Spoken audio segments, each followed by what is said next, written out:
더마카와 함께 시선 집중의 문을 열겠습니다. 어서 오세요.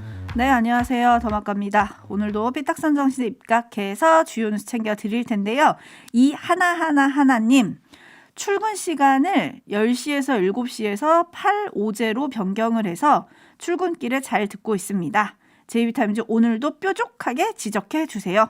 아, 그렇죠. 뾰족도 괜찮다. 삐딱선과 뾰족수 괜찮네. 그러게요. 괜찮네요. 뾰족하게. 왠지 삐딱선 이러면 또 약간 반항 아니야 이런 느낌이 좀 있었는데 뾰족하다는 건 또 날카롭게 지적한다는 거니까 그죠? 그러게요. 네. 이것도 좀 괜찮을 것 같네요. 네. 그리고 저희 단골이신데 김창면 님이 아직도 미련을 못 버리시고 이런 댓글을 보내주셨네요. 베일에 쌓여있는 더마카의 얼굴 구독 100만 되면 공개하나요? 그냥 제가 사진 뿌려버릴까? 지금 저희 구독자 수가 81만 1000명인데 네, 87만. 아, 죄송합니다. 87만. 왜 깎아요? 왜? 네, 근데 100만이 되면 공개하나요? 라고 해주셨는데 미련은 살짝 버리시기 바라고 한 200만 되면 제가 생각해 볼게요. 제가 SNS만 했어도 어떻게 실수를 가장해서 슬쩍 흘릴 수도 있는데 SNS를 안 해가지고 지금 개설할까? 그냥 안 하시는 게 좋아요. 우리 그래요? 프로그램을 위해서. 이렇게 신비주의를 해야 많은 분들이 궁금해하시고 빠른 시간 안에 200만이 되지 그러니까 않겠습니까? 저한테 삐딱선타면 안 돼요. 저는 그냥 흘려버릴 수도 있어. 다른 노트를 통해서. 무슨 얘기인 줄 알죠? 라디오 헤드님이 뿌려라 제비라고 해주셨는데 제비라니. 아 제입입니다 참 제비가 네. 아니라. 네. 네 아무튼 그렇습니다. 뭐 빠른 시간 안에 200만 만들어주시면 생각해 볼게요. 200만? 네. 아 예. 네. 100만은 눈앞에 와 있으니까요. 금방 만들어 주시겠죠. 네. 더 이상 얘기 안 할래요. 네. 자 뉴스 갈까요? 네, 뉴스와 분석이 함께하는 제이비타임즈 오늘 주목할 뉴스들 챙겨드리겠습니다. 첫 번째 주목할 뉴스는 전화 통화에 대한 얘기인데요. 오디오부터 들어보시죠. 김장연대라고 하는 게 따지고 보면은 김기현 후보를 찍으면 장제원 의원이 다 하는 거 아니야? 뭐 이런 그런 일설이 있단 말이에요. 저한테 전화를 했습니다. 걱정이 많더라고요. 김장연대 없다 이런 식으로 하니까 인간적으로 좀 섭섭하긴 할 것 같아요. 사실 제가 직접 통화를 하지 않아서 정확한 내용은 제가 잘 모릅니다. 그렇지만 나눈 내용에 대한 대략적인 내용들을 보면 이것이 꼭 대통령의 생각을 반영해서 하는 일은 아니었다. 그런 인상을 받았습니다.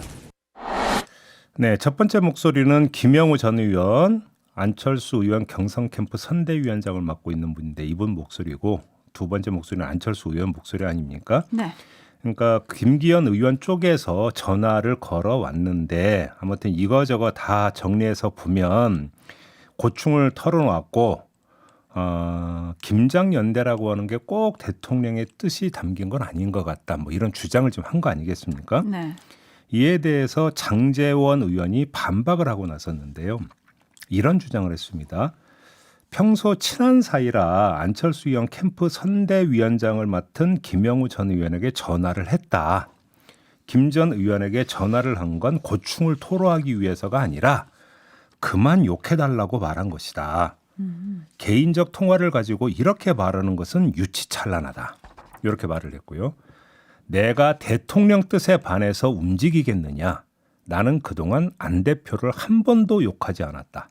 더 이상 경선을 진흙탕으로 만들지 말아달라고 요청했다. 이런 말도 남겼습니다. 네, 감상평을 좀 해주시죠. 안철수 의원이 김기현 의원의 지지율을 추월했다는 여론조사 결과가 여러 개 나오니까 이 친윤이 딜레마에 빠졌다는 진단부터 이 추세가 계속된다면 친윤 쪽에서 다른 선택을 할 수도 있는 것 아니냐라는 섣부른 전망까지 나온 바가 있지 않습니까? 장제원 의원의 반박은 이런 진단과 전망을 모두 뒤엎는 것이다. 이렇게 일단 종합 정리를 할 수 있을 것 같습니다. 장제원 의원의 말에서 확인할 수 있는 건 안철수 의원 쪽에 대한 태도가 견제를 넘어서 상당히 감정이 상했다라는 것을 여과 없이 드러내는 수준 아니겠습니까? 그 정도로 악화됐다. 일단 이걸 확인할 수 있는 거잖아요. 여기서 경선 기류를 읽을 수 있고요. 또 하나, 내가 대통령 뜻에 반해서 움직이겠느냐라고 말했는데 이런 식으로 말하는 건 사실은 그렇게 흔한 경우는 아니거든요. 대놓고 이야기하는 거잖아요. 네. 거꾸로 얘기하면 나는 대통령의 뜻에 따라서 움직인다라는 얘기가 되는 거 아니겠습니까? 그렇죠. 대통령과 나는 뜻이 같아. 바로 이 말에서 두 가지 점을 추출할 수 있는데 대통령의 뜻을 또 대놓고 내세울 정도로 급박하다라는 것일 수도 있고 오호. 절대 안철수는 아니라는 뜻을 전한 것일 수도 있고 이런 거 아니겠습니까? 네. 근데 여기에 또 한 명의 윤핵관으로 불리는 이철규 의원이 페북에 글을 올린 게 있더라고요. 한 대목을 그대로 읽어드리면 대통령 의중이 자신에 있다며 윤심을 파는가 하면 김장연대 균열 운운하며 당심을 어지럽히는 모습이 금도를 넘었다. 음흠. 안철수 의원 쪽을 이렇게 비판을 했습니다. 네. 결국은 장제원 의원의 맥락과 이철규 의원의 페북 글은 맥락이 거의 똑같다. 이렇게 보면 되는 거 아니겠습니까? 근데 안철수 의원은 윤석열 대통령과 나는 승리의 조합인 손흥민과 케인의 관계다. 유난히 잘 되는 연대, 유난연대다. 이런 얘기를 어제도 했던데요. 네. 요러지 말라는 거죠, 지금. 친윤계 의원님들 얘기는. 이철규 의원이 윤심팔이라고 지금 표현을 했습니다. 네. 근데 장제원 의원 평가 외에 한 보도에는 대통령실 고위 관계자 말도 실렸는데요. 대통령을 팔아서 정치적 이득을 얻으려 해서는 안 된다라면서 안철수 캠프를 겨냥을 했던데. 역시 또 그러면 윤심팔이 하지 말라는 뜻이잖아요. 네, 똑같네요, 다 얘기가. 그렇죠. 근데 대통령을 팔아서 정치적 이득을 얻으려 해서는 안 된다. 이건 사실 나경원 전 의원이 불출마하기 전에 또 들렸던 얘기랑 비슷한 것 같은데. 근데 그렇게 놓고 보면 네. 장제원 의원이 했던 말 있잖아요. 내가 대통령 뜻에 반해서 움직이겠느냐. 음. 이거는 그러면 그 대통령 판 건 아닌가요? 그러면 어허. 그렇지 않나요? 그러게요. 근데 어쨌든 궁극적으로 지금 이런 말들이 김기현 의원에게는 도움이 되는 상황인 건가요? 어떻게든 김기현 의원에게 힘을 싣기 위한 어떤 일련의 움직임 이렇게 정리하면 될 것 같습니다. 그러니까요. 네. 지금 윤회 전술입니다라고 김동준 님이 촌철을 날려주셨는데 어쨌든 이렇게 전대 전면에 다시 윤심이 좀 부각이 되고 있는데 어제 JB가 질문했던 천하람 변호사의 선택지 3개 있잖아요. 아, 예. 당대표냐 일반 최고냐 청년 최고냐 윤곽이 잡혔어요. 네. 당대표로 나선다는 건데 어제 이준석 전 대표가 누굴 밀겠냐. 저희가 이 자리에서 그 얘기를 했었잖아요. 밀 사람이 없지 않냐. 근데 이분을 밀겠죠. 뭐 그렇겠죠. 그러면 파괴력이 있을까요? 아, 이게 참 뭐한 게 얘기를 안 하겠습니다. 왜 안 하느냐? 천하람 변호사는 지금까지 시선 집중의 고정 출연자였습니다. 그렇죠. 그래서 파괴력이 있다고 얘기할 수도 없고 없다고 얘기할 수도 없고 당분간은 발언을 자제하겠다. 이런 말씀만 드리겠습니다. 공사 구분이 안 되는 제입이네요. 공사 구분이 안 된다고요? 오히려 공사 구분을 하기 위해서 오히려 그런 불필요한 오해를 피하기 위해서 지금 저는 말씀을 드리는 아, 건데. 그렇군요. 조만간 천하람 변호사와 다시 단독 인터뷰를 해야 될 것 바로 같고요. 그렇죠. 그 건으로 인터뷰를 해야 될 것 같습니다. 그러니까요. 네. 이제 고정이 아닌 이 건으로 인터뷰를 하기로 하고요. 그리고 사실 못다한 분석을 아껴두는 이유가 있습니다. 잠시 후 8시 30분 유튜브 연장방송 천기누설에서 국민의힘 전대 판을 본격적으로 읽어주신다고 하니까요. 계속 시선 집중해 주시고요. 더마카 잘하고 있어요. 네. 전 원래 잘해요. JB타임즈 다음 주목할 뉴스 어떤 건가요? 대통령실이 김건희 여사의 추가 주가 조작 의혹을 제기한 김의겸 더불어민주당 대변인을 고발하지 않았습니까? 그러자 참여연대가 문제 제기를 한 바가 있었습니다. 김건희 여사 과거 의혹 관련 고발에 대통령 보호자 공직자 등 공적 자원을 동원을 했다면 그 적절성에 의문이 제기된다. 이렇게 문제 제기를 했던 거거든요. 그러자 대통령실이 어제 공지를 통해서 반박에 나섰는데 정치적 목적으로 거짓 의혹을 제기한 것에 대통령과 가족이 직접 대응한다면 국정이 마비되고 피해는 고스란히 국민에게 돌아갈 것이다. 이 점을 강조했고요. 김정숙 여사의 타지마을 단독 방문과 경호원 개인 수영 강습 등에 대한 언론 비판에 문재인 정부 비서실과 경호처가 정정보도 청구 등 법적 조치를 취했는데 당시 참여연대는 어떠한 문제 제기도 하지 않았다. 근데 왜 이 건은 또 이렇게 문제 제기를 하느냐 이런 취지의 또 주장을 함께 했습니다. 네, 김건희 여사의 결혼 전 주가 조작 의혹인데 왜 대통령실이 이렇게 고발을 했냐? 이거는 사실 우리도 이 내용을 지적을 했었던 건데요. 네. 중요한 건 대통령실이 정면으로 이제 참여연대 쪽에 반박을 낸 거잖아요. 그러면 설득력이 있는지 이걸 좀 따져봐야 될 것 같은데요. 두 대목을 좀 나눠서 한번 살펴보겠습니다. 첫 번째, 대통령과 가족이 직접 대응하면 국정이 마비된다라는 대목이 있지 않습니까? 자, 그러면 김건희 여사가 직접 고소하는 경우겠지 않습니까? 그러면 김건희 여사가 직접 고소를 하면 왜 국정이 마비되죠? 근데 김건희 여사가 국정의 어떤 부분을 지금 담당하고 있는 건가요? 윤석열 대통령은 영부인이라는 호칭도 없애겠다고 했고 영부인을 보좌하는 제2부속실도 없앴는데 도대체 김건희 여사가 어떤 국정을 고유하게 담당을 함으로써 국정이 마비된다는 이런 주장이 나올 수가 있는 겁니까? 일단 이해가 안 되고요. 이 부분에 대해서. 네. 근데 어제 천하람 변호사도 잠깐 얘기했지만 실제 경찰에 이제 고발인 조사 등으로 오고 가야 되는 상황도 생길 수가 있고 직접 고발을 하면요. 그리고 또 그러면 그게 뉴스를 탈 거고 모든 국정 현안을 블랙홀처럼 빨아들일 것이다. 뭐 이런 뜻 아닐까요? 근데 그거는 말 그대로 추정이고 가정일 뿐 아니겠습니까? 그거를 가지고 그러니까 뭐 그러면 뭐 고소를 하지 말든지 하면 되는 거겠고요. 그러면 그렇지 않습니까? 그다음에 또 한 가지 있는데 네. 문재인 정권 때의 사례를 지금 비교를 하지 않았습니까? 네. 자, 김정숙 여사의 타지마을 방문, 그다음에 경호원 수영 강습 이 두 건은 모두 문재인 정권 임기 내에 다시 말해서 김정숙 여사가 청와대에 있을 때 제기됐던 문제예요. 따라서 당시 청와대가 실상을 파악할 경로가 열려 있었고 또 그만큼 청와대의 운영, 관리와 연관된 문제잖아요. 이거는. 그러니까 청와대가 이거에 대해서 입장을 밝힐 수가 있죠. 포괄적으로. 반면에 김건희 여사의 주가 조작 의혹은 윤석열 대통령이 대통령에 당선되기 한참 전의 일로 대통령실의 운영, 관리와는 전혀 상관이 없는 사안이라는 거예요. 개인적 사안이라는 겁니다. 이게 근본적으로 다른 점이거든요. 왜 이게 구분이 안 되죠? 상식적으로 이건 얼마든지 구분이 될 수 있는 거 아닙니까? 그래서 다시 한번 말씀드리는 건데요. 대통령실은 김건희 여사에 대한 조사를 충분히 하고 가짜 뉴스를 운운하는 건지 이거부터 먼저 밝혀야 된다. 이 말씀을 다시 드리겠습니다. 네. 근데 일단 그에 대한 답은 모르겠고 이런 입장이 대통령실 보도 자료에 이런 입장이 있더라고요. 최근 고발한 건은 특정 매체와 김의겸 대변인이 제3자의 재판에서 나온 일부 내용을 맥락과 다르게 짜깁기 해서 스스로 의혹을 만든 전형적인 가짜 뉴스다. 과거에 발생한 실체가 있는 사건이 전혀 아니다. 대통령 배우자가 되기 전에는 어느 누구도 피해 신고를 하거나 의혹조차 제기된 적이 없다. 아니 그러니까 가짜 뉴스고 실체가 있는 사건이 전혀 아니라고 판단한 근거부터 좀 밝혀달라는 얘기예요. 이 얘기는. 네, 거기에 대한 답은 없어서 제가 네. 전해드릴 수가 없네요. 대통령실이 또 추가 입장을 낼지 지켜보도록 하고요.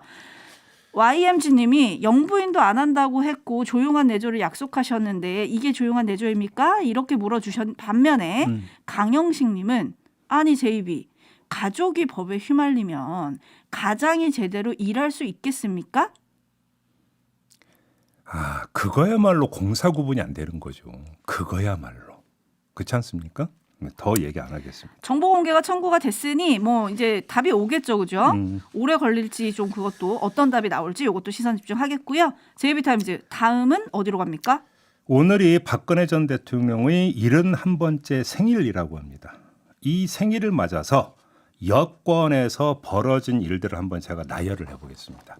윤석열 대통령 그저께 전희경 정무 1비서관을 박근혜 전 대통령의 집으로 보내서 생일 축하난을 전달을 했다고 합니다.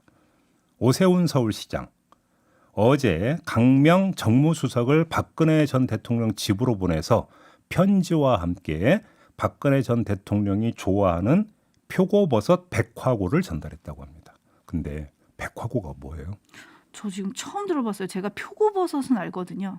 100화고 처음 들어봐. 저도 먹어본 적이 없어서 네. 궁금해서 여쭤보는 거고. 네, 아무튼 황교안 전 대표 오늘 박근혜 전 대통령 집 앞으로 가서 생일상을 차리고 축하 노래를 불러줄 계획이라고 합니다. 태영호 의원 어제 박근혜 전 대통령 집을 직접 방문해서 축하난과 편지를 전달했다고 합니다. 감상평은요? 아주 짧게 말하겠습니다. 이분들에게 국정농단 사건은 도대체 어떤 의미로 기억되고 있는 걸까요? 궁금하지 않습니까? 자, 사면이 이루어졌지만 그건 형벌을 면해준 거지 유죄를 무죄로 만들어준 건 아니잖아요. 따라서 국정농단 사건은 대한민국의 정치사에서 커다란 흑역사로 여전히 남아있는 거 아니겠습니까? 그리고 그 흑역사의 주인공이 바로 박근혜 전 대통령 아닙니까? 그런데 이렇게 아주 공개적으로 생일을 축하하고 나섰다. 그래서 좀 그런데요.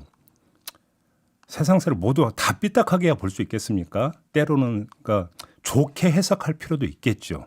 그래서 요거는 삐딱선이 아니라 정반대로 한번 어떻게 이해할 수 있을까를 고민하다가 오호. 제 짧은 머리로 이해할 수 있는 방법은 이것뿐이더라고요. 죄는 미워하되 사람을 미워하지 말라. 그 저원이로밖에는 저는 해석을 할 수가 없습니다.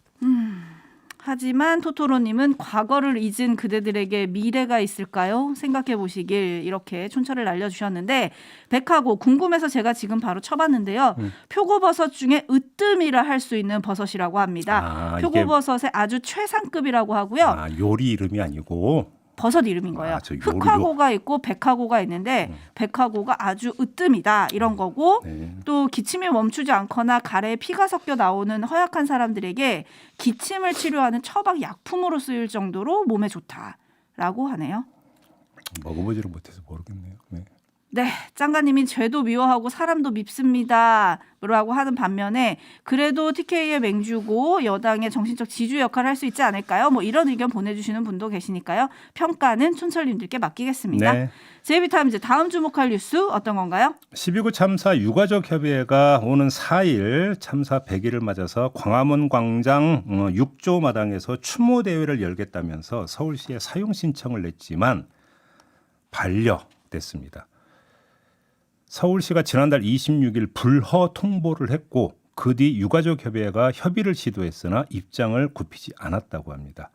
불허 통보 이유는 중복 이것 때문인데요. 이날 KBS가 촬영 때문에 미리 사용 허가를 받은 상태다. 이게 이유였다고 합니다. 그러면 어쩔 수 없는 거 아닙니까? 네, 그렇습니다. 그러니까 이게 만약에 중복이 된다면 먼저 신청한 쪽에 허가를 내주게 되어 있죠. 그렇기 때문에 어찌 본다면 서울시의 입장은 원칙적인 것으로도 이해할 수가 있을 것 같은데 유가족 협의회는 꼭 그게 아니라는 지금 주장을 하고 있는 거거든요. 왜 그러냐면 일단 사용 신청은 그날 4일 오후까지로 되어 있긴 하지만 유가족 협의회가 KBS하고 협의를 해봤더니 이게 촬영 때문에 이제 사용 신청을 해서 허가를 받은 건데 촬영이 오전 11시쯤이면 끝날 수 있다라고 하는 답변을 받았다라는 거예요. 그런데 유가족 협의회는 이 추모 대회를 오후 2시부터 열 계획이거든요. 그러니까 중복이 안 되니까 같이 그러니까 허용을 해줄 수 있는 거 아니냐. 이게 지금 유가족 협의회의 주장인 거죠. 네. 근데 서울시가 이걸 좀 탄력적으로 해서 받아줄 수 있는데 왜 안 받아주는 거냐. 여기에 다른 이유가 있는 거 아니냐. 유가족 협의회는 이 점을 제기하는데요. 이정민 부대표가 뭐라고 주장을 했냐면 추모 대회에 이상민 장관 파면 등의 구호가 들어있기 때문에 서울시가 정부 눈치를 보고 광화문 광장에서의 대규모 문화재를 막는 거 아닌지 의심된다. 이렇게 이야기를 했거든요. 뭐 이건 해석이니까 그렇다 치더라도 다른 각도에서 하나만 제가 말씀을 드릴게요. 이른바 공익의 관점인데 유가족 협의회는 정 이게 안 되면 이미 집회 신고를 낸 이 광화문에서 광화문 내거리 방면 세종대로 하위 3개 차선에서 추모대회를 열겠다.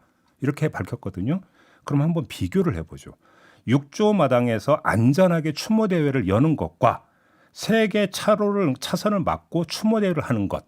시민의 편익이나 전체적인 측면에서 어떤 게 공익에 부합되는 것인가. 이것도 판단할 수 있는 거 아니겠습니까? 그런 점에서 좀 탄력적 행정 운영은 안 되는 것이냐. 이런 말씀을 서울시에 전하고 싶네요. 네, 들꽃님이 정치가 유치에 그치네요 라고 보내주셨고 VR님은 에구 어떻게 이런 일이 라고 해주셨는데 뭐 이런 상황이면 좀 다시 조정할 여지도 있지 않을까요? 그러니까 예를 들어서 그러면 그 서울시가 KBS에 연락을 해서 정말 11시까지 끝낼 수 있는 거냐. 그럼 확인을 하고 오케이 끝내겠다라고 한다면 그다음에 그럼 조정을 해줄 수 있는 거잖아요. 그렇죠. 이런 이런 세심한 배려가 있느냐 저는 이 점을 제기를 하고 있는 겁니다. 네, 조금 간단하게 갈 수도 있는 문제가 아닐까. 그러니까 바로 그죠? 네, 그렇죠. 네. 알겠습니다. 자, 오늘 JB타임즈 이렇게 마무리할게요. 더마카 수고하셨습니다. 고맙습니다.